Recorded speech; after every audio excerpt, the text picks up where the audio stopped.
Bueno, voy a comenzar yo entonces, a nombre de la editorial Weathers. Quiero contarles que estoy muy contento, orgullosos de sacar este primer libro de Pablo Padilla, Gente Encerrada, y de contar con dos personas del ámbito cultural de lujo, Rodrigo Sepúlveda, como cineasta, ¿ah? Su última película es Tengo miedo torero, y Raúl Zurita, destacado poeta. ¿Qué voy a decir? Su último premio es el Reina Sofía, que recibió hace poquito, hace unas semanas atrás. Así que estamos muy contentos. Les comento que también tenemos un descuento especial en el libro, en la tienda web, para quienes lo compren hoy como día del lanzamiento y mañana también, que continúa La Furia.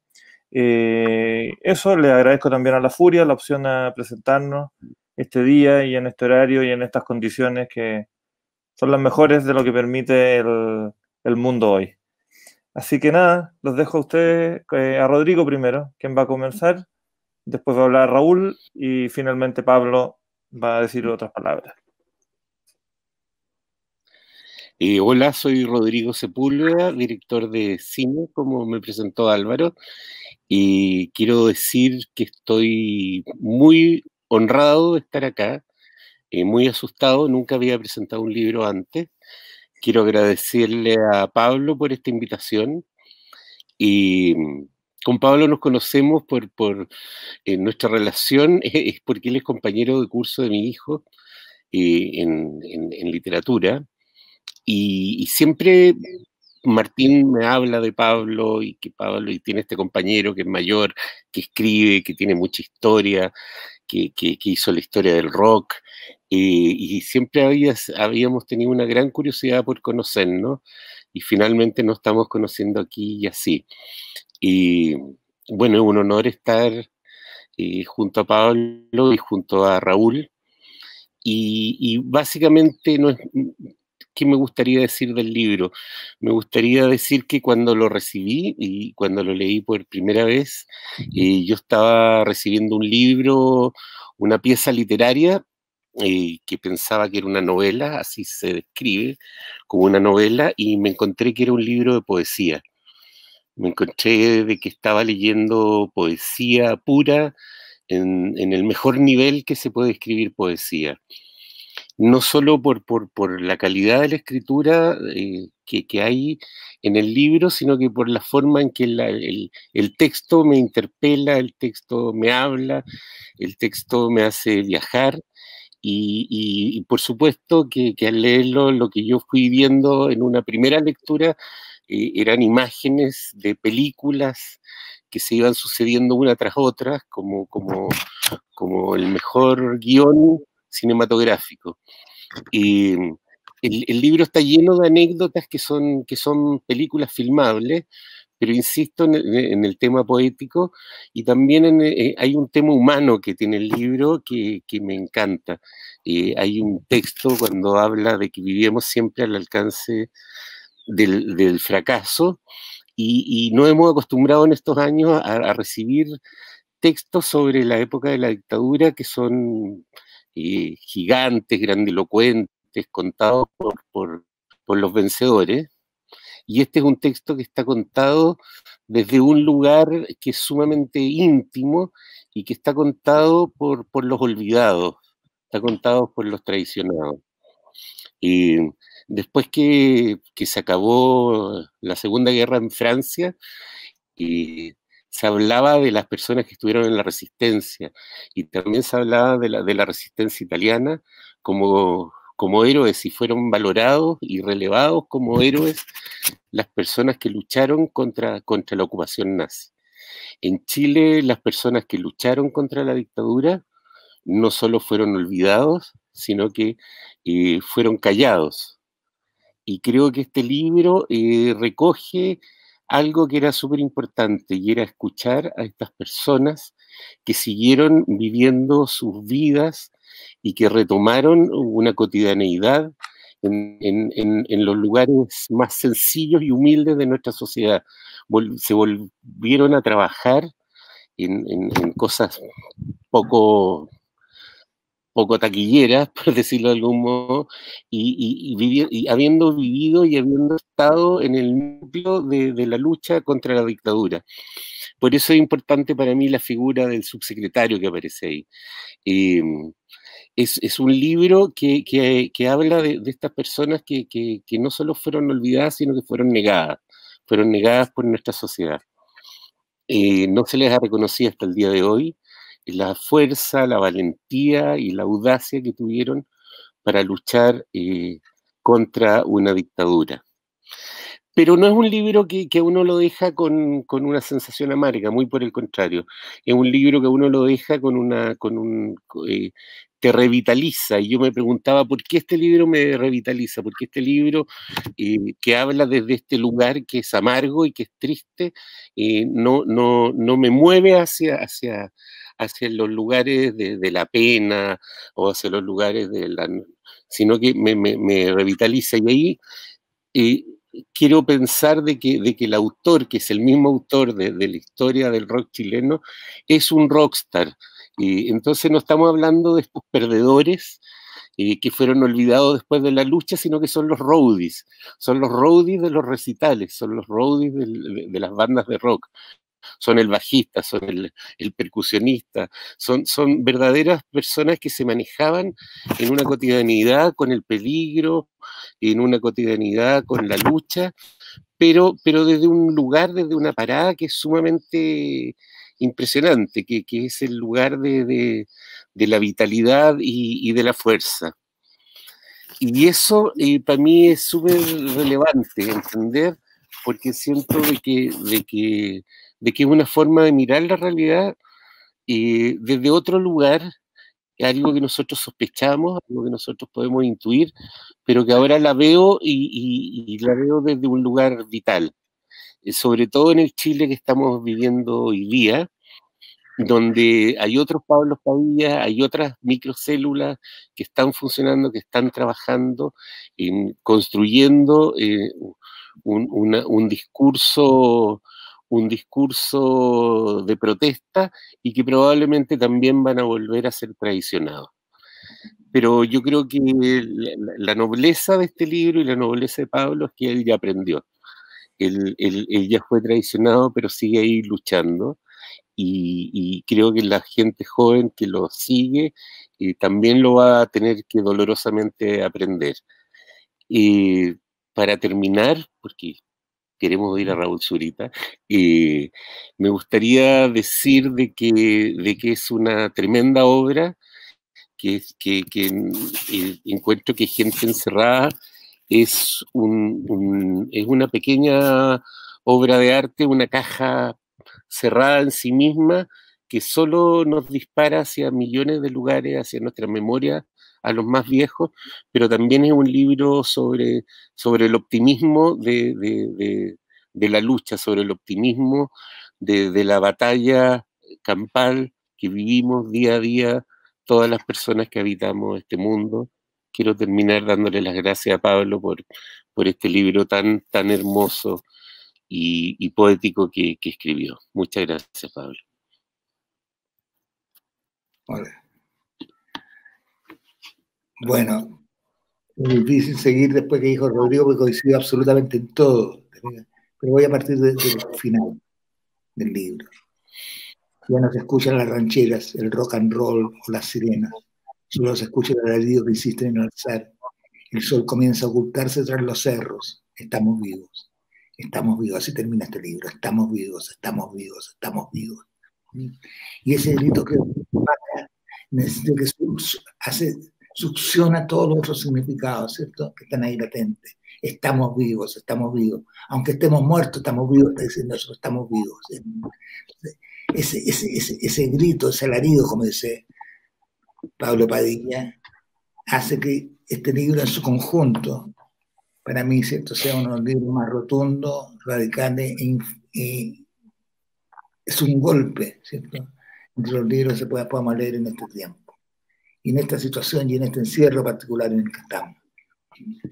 No solo yo coincido con lo que decía Rodrigo, me pareció muy brillante, que es un libro de poesía y poesía en el sentido más plural del término, en el sentido que tiene una exactitud que solo el género de la poesía se permite. O sea, no tiene ningún complejo, al contrario, son textos breves, concisos, sin ninguna concesión retórica, donde el lenguaje es un lenguaje presente, siempre está hablando de una especie de presente perpetuo.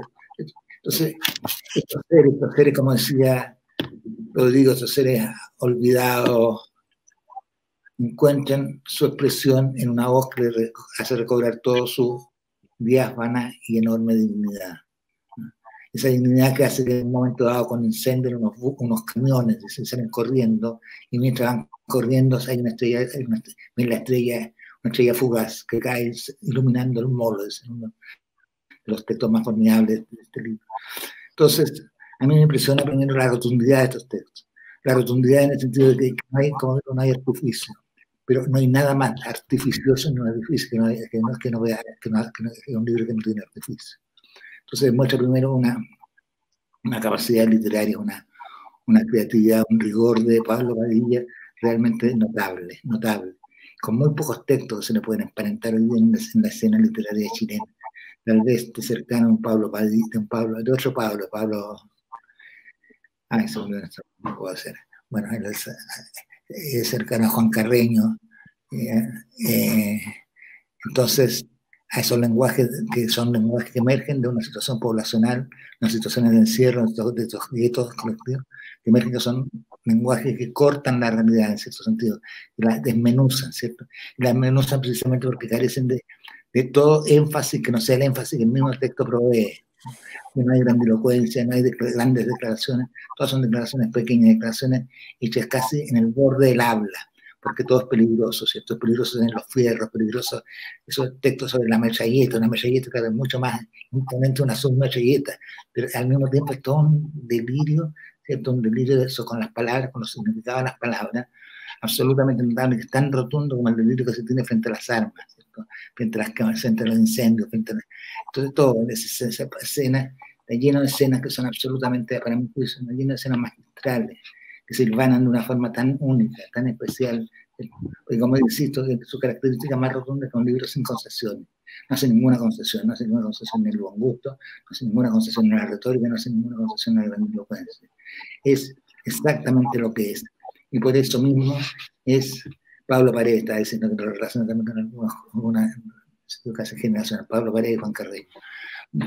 Que en ese sentido es un libro que al no hacer ninguna concesión demuestra realiza una verdadera proeza literaria, que mantenerse en esos estrictos límites que el mismo se impone, y sin embargo a través de eso es capaz de hablar de la humanidad entera, de todo el universo, de todo lo que está sucediendo, finalmente hablar de la vida y de la muerte.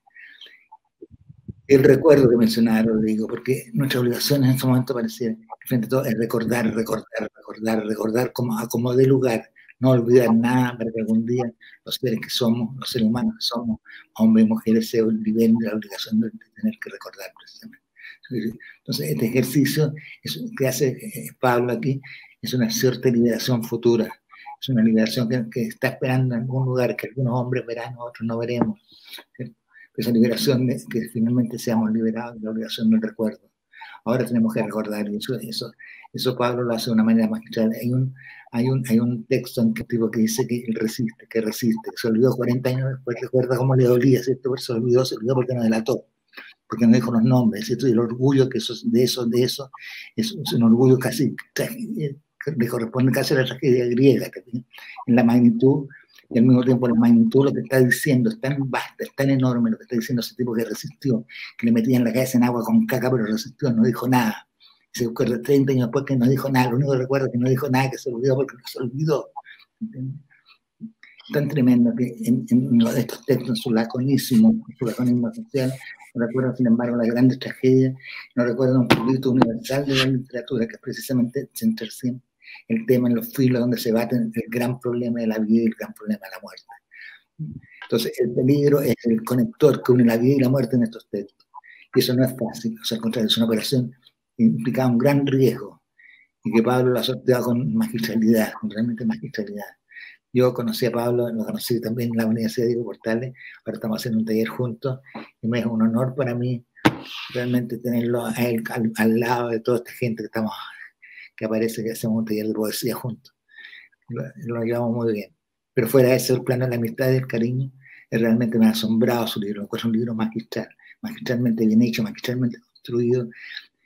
Y como insisto, creo que su género es la poesía. Pero eso no importa finalmente, ¿cierto? El quiero ponerle novela, es una novela también, y es una serie de microcuentos también, ¿sí? Porque el hilo conductor tiene el rigor que solo los grandes poemas tienen, el rigor.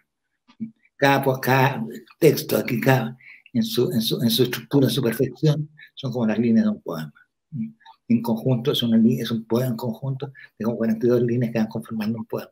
Cada uno de sus capítulos es un poema en sí, y todo es un poema que emerge de eso, sin ser, que no es nunca igual a sí mismo, pero que al mismo tiempo es todo lo que se está mostrando. Es como el océano, que nunca es igual a sí mismo y siempre es el mismo océano, ¿cierto?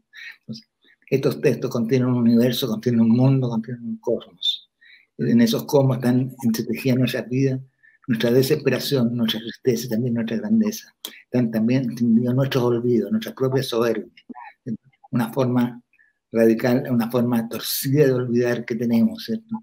Que se traducen como en todo lo que se está viendo ahora, en tantas de las lacras que están ahora, esa forma torcida de tener que olvidar de estos gente que fueron héroes, que fueron maltratados, como decía recién Rodrigo, que fueron olvidados, y que sin embargo en ellos chispea la grandeza que están todos los seres humanos, que habitan incluso en nosotros, que habitan incluso en los delatores, que habitan incluso en esa chispa que de repente hace que un ser humano sencillo, en su sencillez, se transforma por un golpe, se transforma en un héroe. Y también la otra posibilidad del héroe es transformarse en un asesino. Entonces esa posibilidad que juega entre la vida y la muerte, también el juego entre el bien y el mal, llevado a estos espacios, esta gente que está encerrada, ¿cierto? Le da una cosa así de coro griego. A mí me recuerda mucho las tragedias. No porque Pablo quiera meterse con eso, sino porque el clima que va creando un clima de una tragedia griega que aún no está resuelta, lo que se habrá de resolver. Porque el problema que tienen siempre los grandes poemas es que solo se entienden cuando finalmente se cumplen. Y de lo que Pablo está hablando de algo que todavía no se, que tal vez se esté cumpliendo, pero que todavía no se ha cumplido. Falta su sanción definitiva. Y esa sanción ya no le va a pertenecer al libro, sino va a pertenecer a todos, según sean los caminos que nosotros vayamos tomando en este derrotero que son nuestras existencias plurales, nuestras existencias sociales, nuestras existencias únicas y particulares, engarzadas con los otros. Habrá tal vez un mundo, o no habrá, tal vez un mundo, ¿cierto?, que recoja estos personajes que Pablo habla acá, que lo recoja en toda su grandeza, en todo el heroísmo y en el heroísmo, incluso en lo patético de su heroísmo, también en la gratuidad de su heroísmo, también en su fracaso. Habrá tal vez un mundo que nos redima a todos de estos seres que forman parte de nosotros, forman parte porque no llegaron de Marte, como los asesinos tampoco llegaron de Marte, sino de estos seres que habitan en los libros de pared, en los libros, perdón, de Padilla, que son precisamente nuestras propias caras, nuestras sombras y luces, nuestro heroísmo, nuestra cobardía, nuestra demencia y finalmente nuestra solidaridad. Ese grito final, estamos vivos, creo que cierra magistralmente uno de los libros más potentes que me tocó leer en el último tiempo. Es un cierre realmente magistral. Sí, Pablo, estamos vivos. ¿Qué otra cosa podemos hacer? Estamos vivos. Eso es lo que yo quería decirle.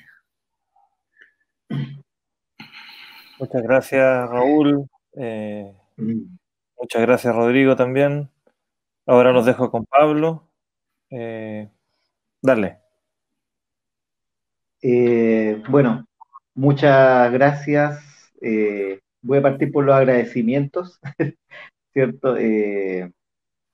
Primero, gracias a Rodrigo, que hizo un pequeño resumen de la relación extraña que no hemos podido tener, que eventualmente vamos a tener, ¿cierto? Porque no nos hemos podido conocer, pero creo que nos reconocemos muy cercanos.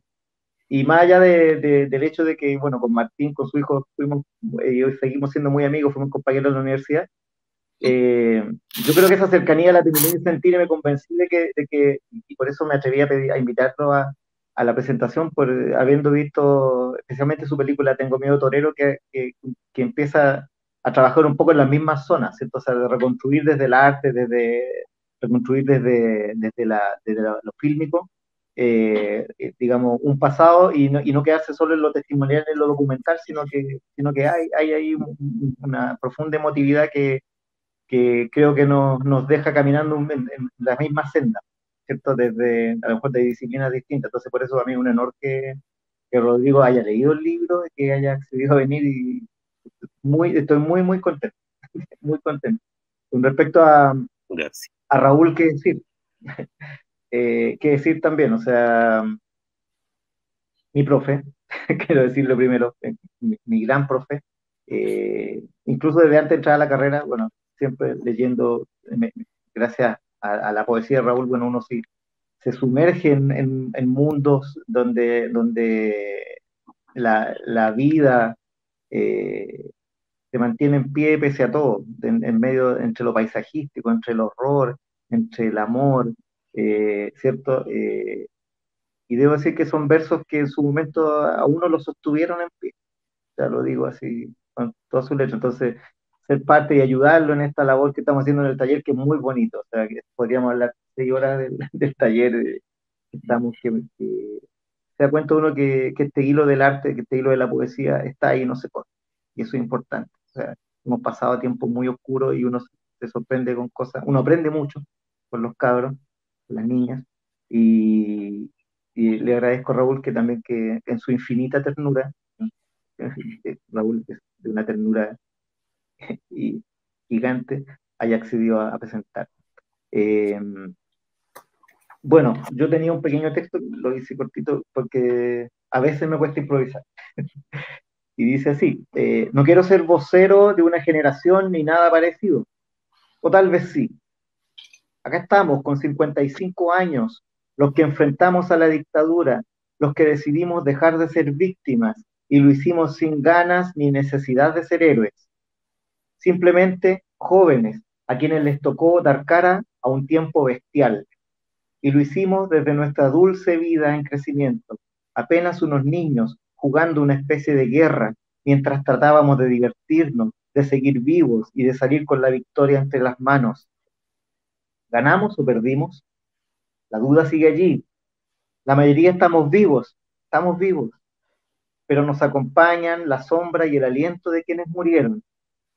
Este libro es apenas el intento de contar lo cotidiano de esos años anormales, la rareza de habitar vidas dobles, mientras la sangre joven latía, peleaba y amaba.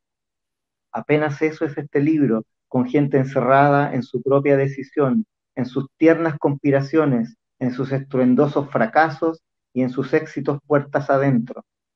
Gente encerrada en su propio tiempo, su país y su historia, gente encerrada que ahora sigue peleando por un aire más libre y más puro.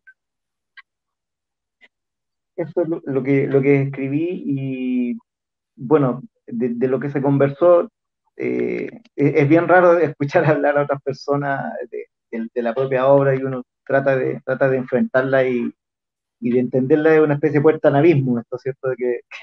Cierto que las cosas que se están es que uno a veces ni se acordaba, pero debo reconocer un par de cosas. Yo creo que este libro, aparte de lo que dije, es un intento por justamente por tomar esas figuras de una generación que hemos sido tratados de una manera muy rara. Para muchos somos héroes, para otros somos villanos, lo que sea, digamos. Eh, y mi libro es un intento de decir, éramos gente normal, puesta en situaciones anormales. Y hicimos lo que pudimos, haramos con los güeyes que teníamos. Entonces, bajar un poco el decibelaje de una cierta épica que hay, o sea, ¿cierto? O sea, estas cosas, y siguen sucediendo, o sea, desde la gente que hace cosas como grandiosas, que cambian la historia, hasta que se gana el pan a patar, ¿cierto? Que es la mayoría, o sea, eh, hay una épica ahí, pero una épica mucho más cotidiana, más cercana, donde cuesta respirar, donde cuesta mantenerse en pie. Entonces, un poco yo quería retratar eso y bajarlo a un terreno donde esto no fuera una epopeya de gente que estaba pensando en la estatua, ¿ya? Sino que era eso, o sea, pequeñas anécdotas, por decirlo así. Eh, Tenía de sangre, sudor y lágrimas. Eso fue el intento bueno, un libro es un pájaro que se suelta y uno no sabe a dónde va a volar, ¿cierto? Eh, También quiero sumar a los agradecimientos a Álvaro Matus, que está acá como representante de Güedes, una editorial que a mí me honra que me haya invitado a ser parte de su catálogo, es de la editorial y se lo dije en su momento, que me habría gustado siempre ser editado y aparecer en su catálogo. Creo que para mí es un honor ya de suyo. Tremendo editor, entre paréntesis, un editor que parte sugiriéndole lectura y prestándole libros, creo que es un buen editor, es un editor que también te toma de la mano y te acarrea a un lugar, y eso creo que es bueno, es súper bueno. Y también agradezco, espero que estén viendo, a mi profesor guía, que fue Álvaro Bizama. Ese fue un lujo, entre paréntesis. Alejandro Zambra, que fue mi profesor en dos ramos, y que también conspiró un poco para que todo esto pasara. Con Alejandro, lo que siempre destaco, con Alejandro tuve la gracia de estar en uno de los ramos más extraños de la Universidad Chilena.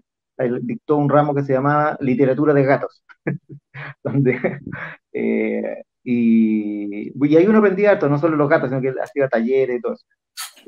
Así que quiero eso recordar en este momento a todas estas personas y por supuesto a mi amada esposa, a mi hija que sufre los avatares de estar con un escritor que no es fácil.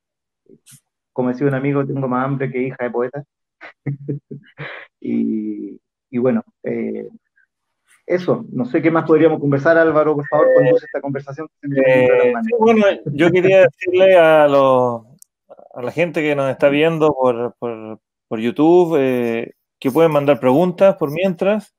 Y quizás, Pablo, ya que tanto Rodrigo como Raúl destacaron la precisión del lenguaje, ese aliento poético del libro, quizás podrías leer tú un par de entradas, un par de relatos.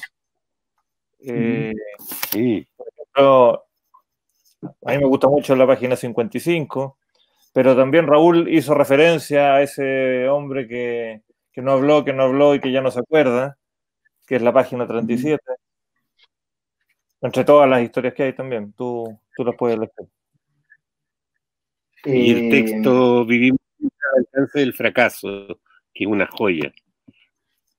Claro, cada uno tiene sus preferidos también. Su preferido. ¿Cuál es ese? ¿Qué página, Rodrigo? ¿Lo puedo leer? Ya. Ya, dale. Vivimos siempre al alcance del fracaso. Escribo siempre y pienso que la palabra está de más, pero insisto en mantenerla porque la frase sin ella suena más rotunda. El siempre con la grandilocuente que es, igual consume aire y electricidad y hace que sea discutible el fondo de la oración completa. Vivimos al alcance del fracaso me suena mucho más sentencioso, más categórico. Incrustar ese siempre permite instalar la duda de rebatir ese mismo siempre. La posibilidad de eliminar ese siempre deja al fracaso como un tema postergado, apenas un riesgo más en esta ruta. Quizá debiera decir entonces, vivimos al alcance del peligro. Eso suena mejor. El peligro es menos venenoso que el fracaso. El fracaso es el fin de los caminos. El peligro es una de las estaciones. Esa hueá es una joya.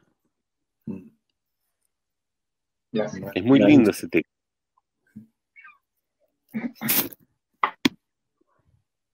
Muchas gracias, Rodrigo. Este es un lujo todo esto que está pasando.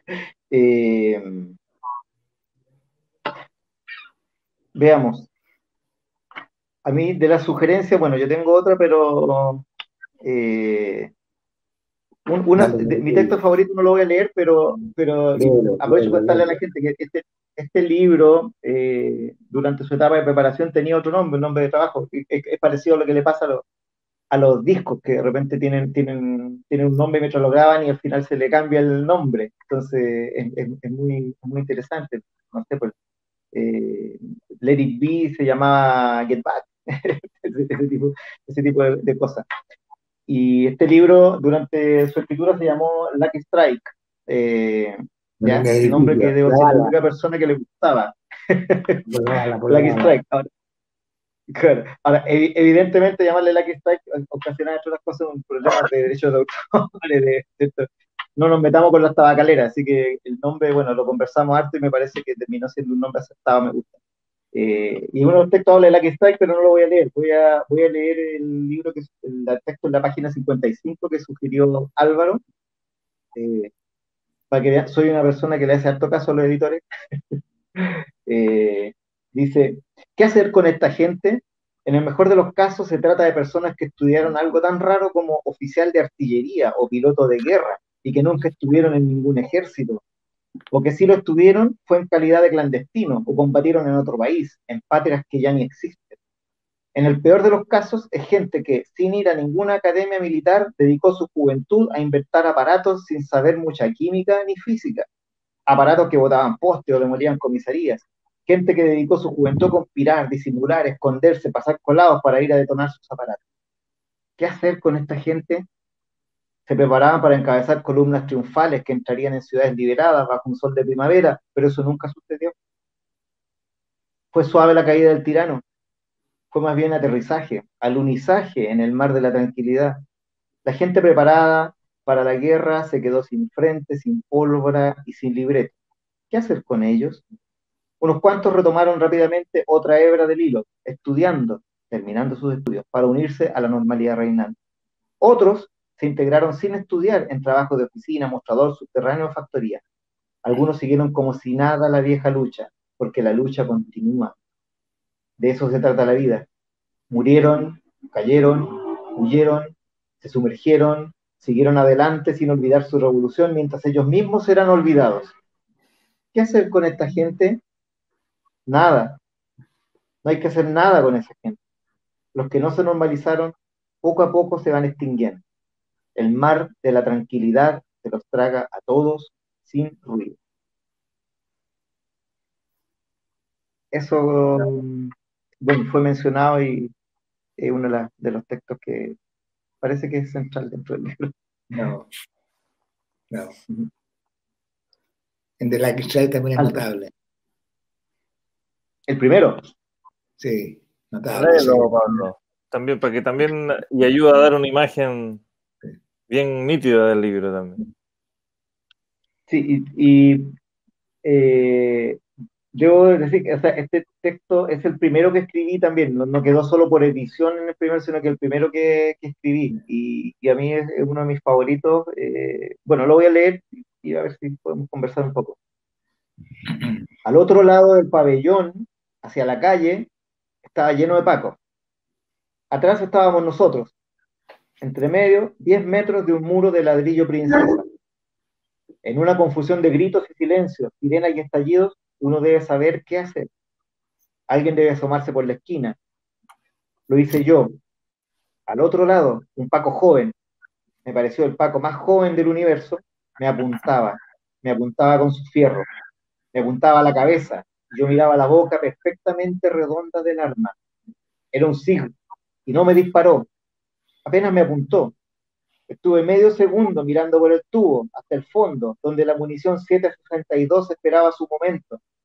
El Paco, acompañado por las voces de otros Pacos que hablaban entre ellos, no me disparó.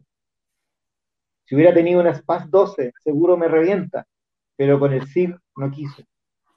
Le apuntó por años y no me disparó.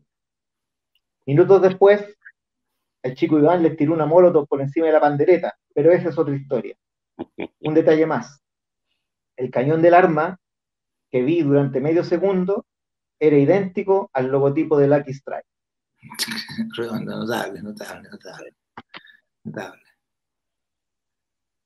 Yo estaba dándole vuelta un poco y la imagen, creo que de un Paco joven apuntándole a un joven que quiere quemarlo vivo,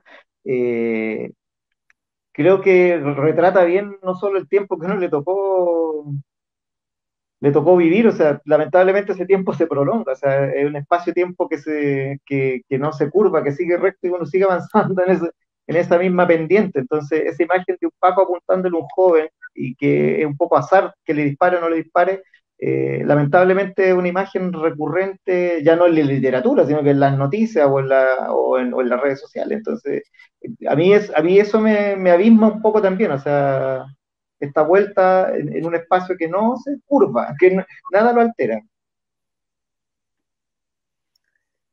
Eso. Pablo, ¿Hay preguntas para ti? sí, hay una Sí. pregunta que Mm. tú tienes la palabra primero, aunque es una pregunta bastante amplia, no remite al libro, así que sin duda Raúl puede tener algo que decir también y Rodrigo. ¿Qué significa, Milton Aguilar pregunta, qué significa escribir poesía o leer poesía en estos tiempos de pandemia? Pablo, tú deberías decirlo. Yo creo que significa, eh, a ver, voy a partir un poco por el ejemplo, digamos, de algo que nos tocó vivir en el taller, ¿cierto? De que nos ha tocado vivir en el taller con los cabros. Yo creo que una de las cosas que uno se encontró son los chicos y chicas ocupando, por ejemplo, el famoso lenguaje inclusivo en sus poemas, ¿ya? Que el lenguaje inclusivo, el decir todo, es cierto, toda esta cosa todavía tiene todo un debate con respecto a si es aceptable o no.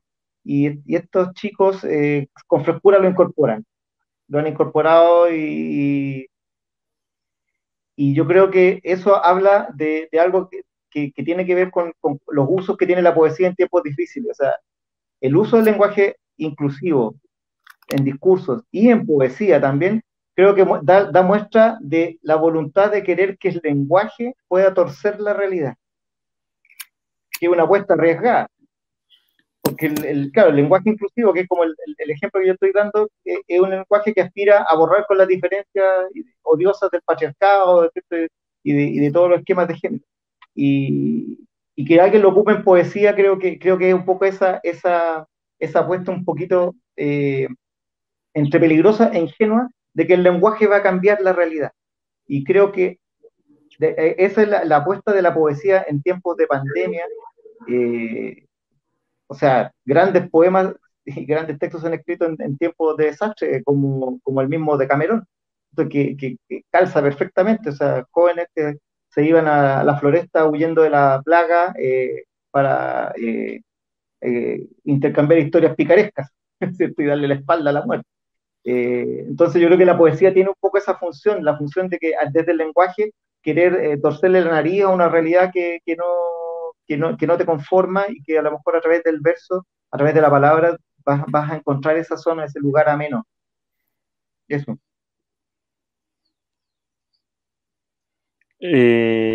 Pablo, otra pregunta. ¿Es tu primer libro Leticia Sánchez pregunta si es tu primer libro de narrativa? Si es así, y considerando la pandemia y el confinamiento, la violencia, ¿cómo es el salto de lo periodístico y el ensayo a lograr escribir cuentos? No son cuentos en realidad, pero son varias historias que están hilvanadas con algo común. Pero eso, ¿cómo escribir narrativa más de ficción si venías del periodismo, del ensayo? Sí, me lo planteé como un desafío porque justamente yo venía de escribir mucha crónica, de hacer biografías, siempre escribiendo poesía, pero es la parte que menos he mostrado, digamos, que escribo todos los días prácticamente poesía, pero es lo que menos he publicado. Entonces, de verdad, me lo planteé como un desafío y todavía estoy como dudoso y expectante con respecto al resultado. Entonces, me tuve que aplicar bastante técnicamente y creo que por el lado en que es más poético el libro, es por la concentración de sentidos que busqué que tuviera. Pero sí tenía claro que tenía que haber un arco, tenía que haber una historia, tenía que haber, digamos, tenían que pasar cosas. Que a través del periodismo también eso existe, ¿entendés? O sea, uno puede relatar una historia y tiene que haber un arco dramático, tiene que haber un y, un pero y un sin embargo, es cierto, entre medio de todo lo que uno cuenta. Entonces, pero sí, yo diría que fue un esfuerzo, no sé si se puede calificar de fallido o no, pero no, yo me lo planteé como un desafío porque sabía que no lo había hecho nunca, salvo las tareas que nos tocaba escribir cuentos y cosas así, pero esto fue un salto para mí, un salto que hasta aquí me tiene bien satisfecho. Gracias, Leticia, por la pregunta. Y gracias a Milton también por tu pregunta. Pablo Felipe Gianelli pregunta, ¿cómo se interpreta este libro a la luz del estallido social? O sea, me voy a preocupar de que eso suceda en la medida que pueda. A mí me interesa que esta generación conozca por lo menos este libro, algunas personas, o sea, por razones muy extrañas de trabajo, donde trabajaba. Me ha tocado tener contacto con chicos de la primera línea y que de alguna manera están asumiendo de manera mucho más inorgánica de la cual uno estuvo en su momento, están asumiendo ese papel de ser los que estén dando cara ante una situación, ante una disyuntiva histórica. Y me gustaría conocer un poco su punto de vista. Yo tengo la certeza que en este momento hay varios de ellas y ellos que lo están viendo. Entonces, y a lo mejor, digamos, leerlo a la luz del estallido, uno recuerda un poco cómo termina la cantata Santa María, que tuvimos la ocasión de ver la recreación hace unos días, cuando dice que, digamos, que estas cosas va a pasar de nuevo. Entonces, está pasando de nuevo, entonces de repente el deber no es solo escribir lindos libros, sino que el deber es que no haya que escribirlos más. Entonces, en un libro de Kerouac me acuerdo que un personaje decía que hubiera preferido que Baudelaire lo pasara bien y no tuviera una vida de mierda antes que tener que escribir su poema. Eh, entonces, yo creo que nos enfrenta un poco a ese deber y a entender a lo mejor lo que dijo Rodrigo, ¿cierto? De entender que detrás de esto también late una tradición. Entonces, que sirva como una especie de didáctica de lo que se viene. Y cómo lidiar con eso, porque eso es inevitable, por un tema de expectativa. Gracias, Felipe. Peque Fran pregunta, Pablo dijo que se demoraba 30 años en procesar sus experiencias.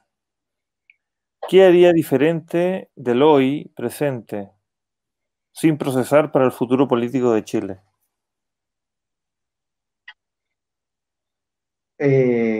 Compleja pregunta.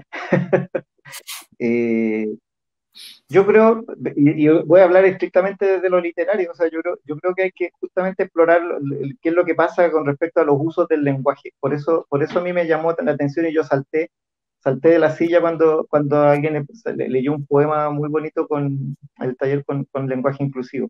Hay que poner ojo a los modos que tiene el lenguaje, a cómo se está hablando, ¿cierto?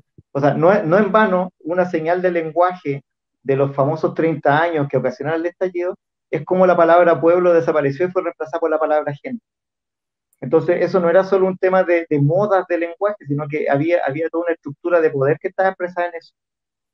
Entonces, si vamos a procesar lo que está pasando ahora, vamos a tener que poner ojo en todo ese uso de esa semiótica de lo que de cómo se está hablando, cómo se expresan desde el poder y desde el contrapoder.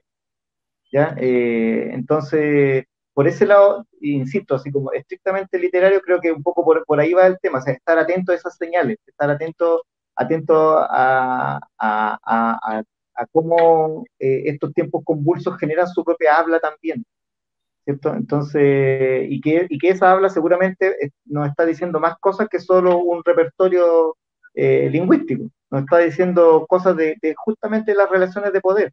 En este tiempo en que algunos hablan de desplome, efectivamente el lenguaje está tensionado constantemente, los modos de escribir, ¿cierto? El con todo, sino para qué, todas esas expresiones que se empiezan a convertir en moneda de cambio habitual, son las que van a nutrir a lo mejor lo que en el caso de mis lentos ritmos de proceso que en 30 años más se vayan a expresar.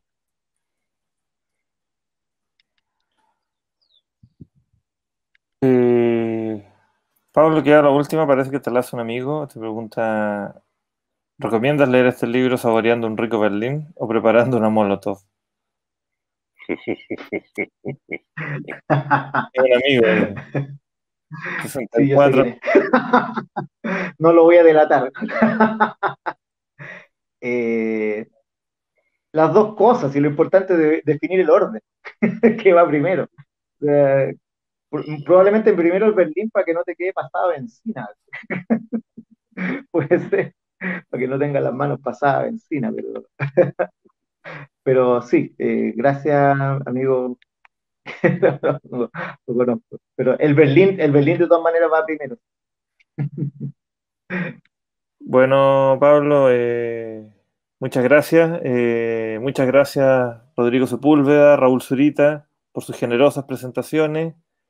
A ti, Pablo, que iniciamos este camino porque el libro, cuando se lanza, comienza en el fondo. Ahora tiene que ir a la búsqueda de sus lectores. Gracias a todas las personas que estuvieron en La Furia escuchando. Y puedo decir que el libro está en la tienda Weathers todo este fin de semana con un descuento especial de 35%. Y si no, también el lunes en las tiendas virtuales y en las librerías que ya están abriendo en la semana. Eso, muchas gracias a todos. Gracias. Muchas gracias a todas, Rodrigo, Raúl, Álvaro, un abrazo. Y gracias a La Furia. Chao, mijo. Chao. Oye, un honor. Felicidades por el tremendo libro. Un gusto. Gracias, Rodrigo. Saludos a Martín. Felicidades. Chao. Gracias, Álvaro. Raúl. Un abrazo a todos. Muchas gracias. Chao, Álvaro.